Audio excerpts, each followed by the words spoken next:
اعوذ باللہ من الشیطان الرجیم بسم اللہ الرحمن الرحیم الحمدللہ رب العالمین والعاقبۃ للمتقین والصلاۃ والسلام علی خاتم الانبیاء والمرسلین وآلہ الطیبین الطاہرین۔ السلام علیکم ورحمۃ اللہ وبرکاتہ۔ امید کرتی ہوں ہم سب رب کریم کی عطا سے رمضان المبارک کی ہر گھڑی ہر ساتھ کی برکات لوٹ رہے ہیں کہ یہ مہینہ ہی لوٹ سیل کا ہے۔ رب کریم نے اعلانیہ ایک نیکی کے بدلے 70 نیکیوں کا اجر دینے کا وعدہ کیا ہے۔ میرا رب ہمیں یقین کی وہ منزل ملا دے جس پر کھڑے لوگ غیر متزلزل اور راسخ العلم ہوتے ہیں کہ اللہ کریم فرماتا ہے میرے قرآن کی آیات راسخون فی العلم پر اپنے معنی و مطالب کھول دیتی ہیں۔ اور ایسا کب ہوتا ہے؟ جب انسان کے دل میں قرآن کے بتائے ہوئے ہادی راہبر رہنما پر شک ختم ہو جاتا ہے اور ہمارا دل رسول پاک صلی اللہ علیہ وسلم کے ہر فرمان پر جان تک دینے کے لیے تیار ہو جاتا ہے اور اللہ کے محبوب صلی اللہ علیہ وسلم کے بتائے ہوئے ولایت کلی کے حامل سلسلہ امامت کے سرخیل مولا علی پاک کی ولایت کی معرفت پا جاتا ہے کہ پہلے امام کو ماننے والا ہی آخری کا بھی یقین رکھے گا، اور جو پہلے ہی کے لیے شک میں رہے گا وہ آخری امام کی عظمت کیسے سمجھ سکتا ہے؟ اور قرآن پاک اس سلسلے میں ہمیں کیسے رہنمائی دے رہا ہے، آئیں سنتے اور سمجھتے ہیں۔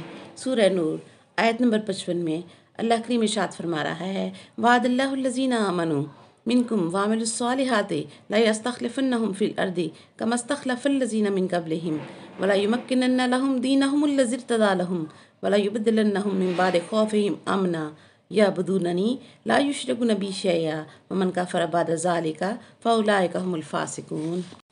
ترجمہ سنیں۔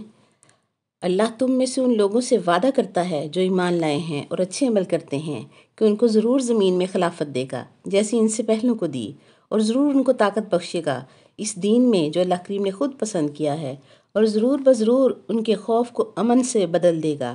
پھر کیا ہوگا؟ پھر وہ میری ہی عبادت کریں گے اور میرے ساتھ کسی کو شریک نہ ٹھہرائیں گے، اور جو میرے اس وعدے کا انکار کرے گا ایسے ہی لوگ فاسق ہوں گے۔ قرآن پاک صبح قیامت تک کی انسانی ضروریات پورا کرنے کے لیے نازل کیا گیا ہے، اور ایسے دین کی کتاب ہے جس کو قیامت تک زندہ اور باقی رہنا ہے اور انسانوں کی ضرورتوں، مصیبتوں، دکھ، درد، پریشانیوں کا علاج بھی کرنا ہے۔ لہٰذا قرآن نے ایک وعدہ کیا ہے۔ اگر یہ وعدہ قرآن نہ کرتا تو ہمارے سامنے مستقبل بہت اندھیرا ہوتا۔ آج مسلمانوں کی پوری دنیا میں جو حالت ہے وہ کچھ اچھی نہیں ہے، یہ سب مانتے ہیں، اور دوسری طرف اگر دوسری قوموں کو بھی دیکھا جائے تو ان کے بھی حالات کچھ اچھے نظر نہیں آتے۔ ایسے مثالی ماحول میں وہ بھی نہیں ہیں۔ اب سوچنے کی بات ہے، کیا 1,24,000 پیغمبروں کا آنا، آسمانی کتابوں کا نزول، پھر نبی آخر الزمان صلی اللہ علیہ وسلم کے بعد ان کے 12 جانشینوں کا آنا، اولیاء اللہ کا زمین پر آنا، کیا اس سب کا یہی انجام ہونا تھا جو آج دنیا کی حالت ہے؟ اگر یہی ہونا تھا تو اتنا سب کرنے کی کیا ضرورت تھی؟ اتنے راہبر آئے، سمجھانے والے آئے، قربانیاں دینے والے آئے، دین کے لیے گھر بار لٹانے والے آئے، اور اس کے بعد دنیا کا یہ حال ہے کہ آدمی اپنے مستقبل اور زندگی سے مایوس ہے۔ غریب ملکوں سے لے کر مالدار ملکوں تک سب انسانوں کا یہی حال ہے۔ دنیا میں بے چینی، بے سکونی، اعتماد کی کمی ہے۔ تمام دنیا میں یہ تمام چیزیں عام ہیں، تو سوال یہ ہے کہ یہ کب تک رہے گا؟ قرآن پاک ہم کو اسی طرف متوجہ کر رہا ہے۔ اس آیت کا ترجمہ یہی سمجھا رہا ہے کہ ایمان والوں اور نیک عمل کرنے والوں کو ضرور بضرور زمین پر اللہ تعالیٰ خلافت دے گا۔ یہ اللہ تعالیٰ کا وعدہ ہے۔ اللہ کا اقتدار اعلیٰ تمہیں ضرور دوں گا۔ اب سوال یہ ہے کہ کب دے گا؟ یہ اس وقت دے گا جب انسان اپنے کیے پر خود پریشان ہو کر، پشیمان ہو کر اللہ کریم سے دعا مانگے گا کہ اب کسی کو بھیج اے معبود جو دین کو سنبھال لے۔ آخر میں تھک ہار کر بیٹھ کر خود رونے لگے اور اپنی غلطی کا اعتراف کرے اور توبہ کرے، تو پھر ایک رہبر کو اللہ پاک بھیجے گا اور انسانوں کی مدد کرے گا۔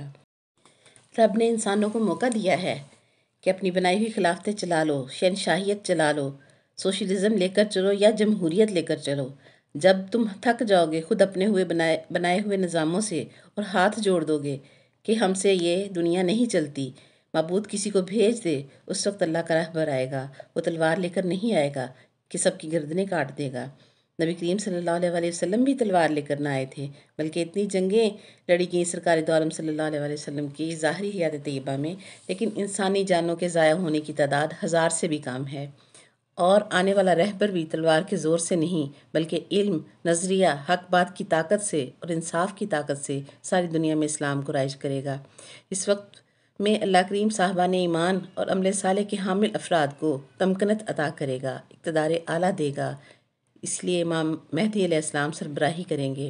پھر قرآن کا اعلان ہے، اس وقت ہم اس دین کو غالب کر دیں گے جس کو ہم نے انسانوں کے لیے اور مومنوں کے لیے بالخصوص پسند کر لیا ہے۔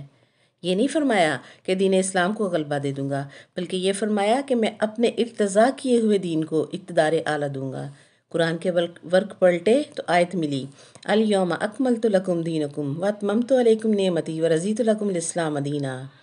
معلوم ہوا خم غدیر کے اعلان کے بعد، مولا علی کی ولایت کے اعلان کے بعد دین کی پسندیدگی کا حکم نازل ہوا کہ اس سے پہلے مسلمان نمازیں بھی پڑھتے تھے، روزے بھی رکھتے تھے، 80 جنگیں بھی لڑ چکے تھے اور نبی کریم صلی اللہ علیہ وسلم کے ساتھ حج بھی ادا کر چکے تھے، لیکن اتممت علیکم نعمتی، اکملت لکم دینکم واتممت علیکم نعمتی کی آواز اللہ پاک نے نہ دی تھی۔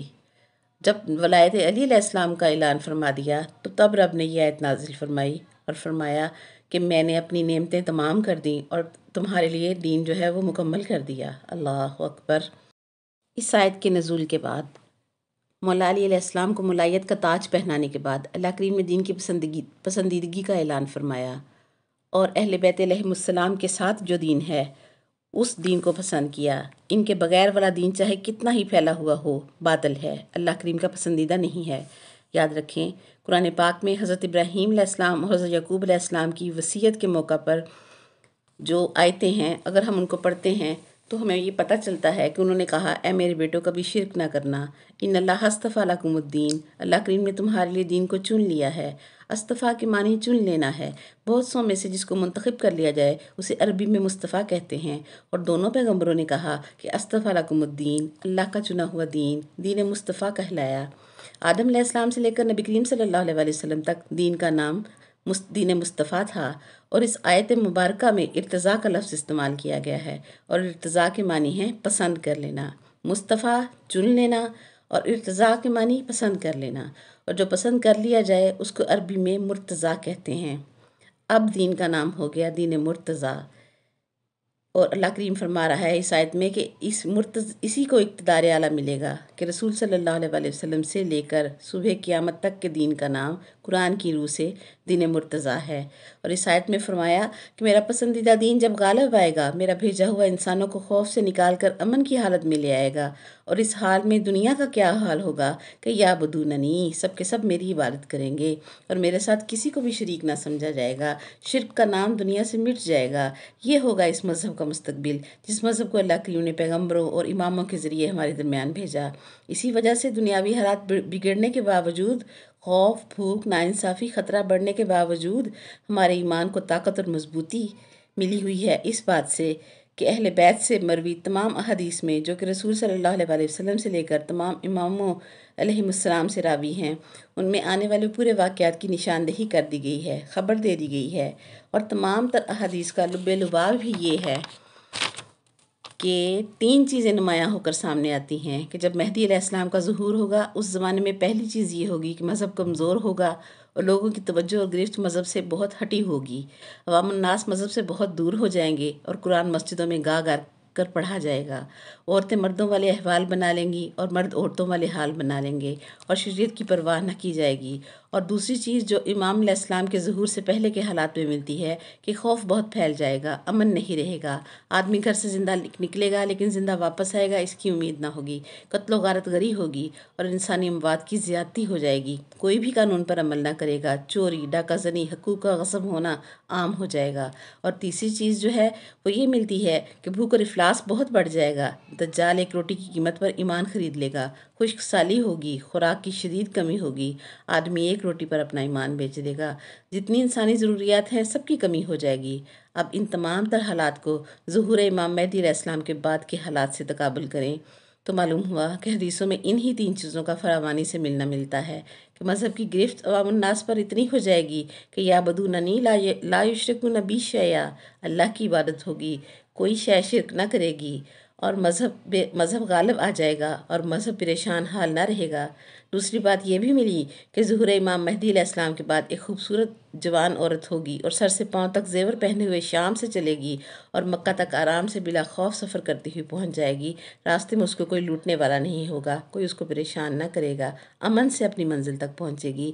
یہ مثال دے کر سمجھایا گیا کہ خوف امن میں بدل جائے گا، قانون شریعت کو سب مان کر زندگی گزاریں گے۔ اسی طرح سے حدیث مبارکہ میں ہے کہ زمین اپنے خزانے اگل دے گی، موسم بہترین ہوں گے، بارشیں وقت پر ہوں گی، فصلیں خوب پک کر آئیں گی اور غریبی نام کی چیز ختم ہو جائے گی۔ اور مفہوم میں یہ بھی ملتا ہے کہ زکوٰۃ لینے والا کوئی نہ رہے گا اور ہر طرح کا فلاح آدمیت کا کام ہوگا، پھر آدمی خوشحال ہوں گے۔ اس لیے عقیدہ امامت ہی منتہا زمانہ ہے۔ آج کے میسر وقت میں یہیں تک بات ہو سکتی تھی۔ کل بشرط زندگی خوشبو قرآن میں پھر اسی موضوع پر اور اسی آیت کی تفسیر پر مزید بات کریں گے۔ وآخر دعوانا ان الحمدللہ رب العالمین۔ سبحانک اللہم و بحمدک ونشہد ان لا الہ الا انت نستغفرک ونتوب الیک۔ السلام علیکم ورحمۃ اللہ وبرکاتہ۔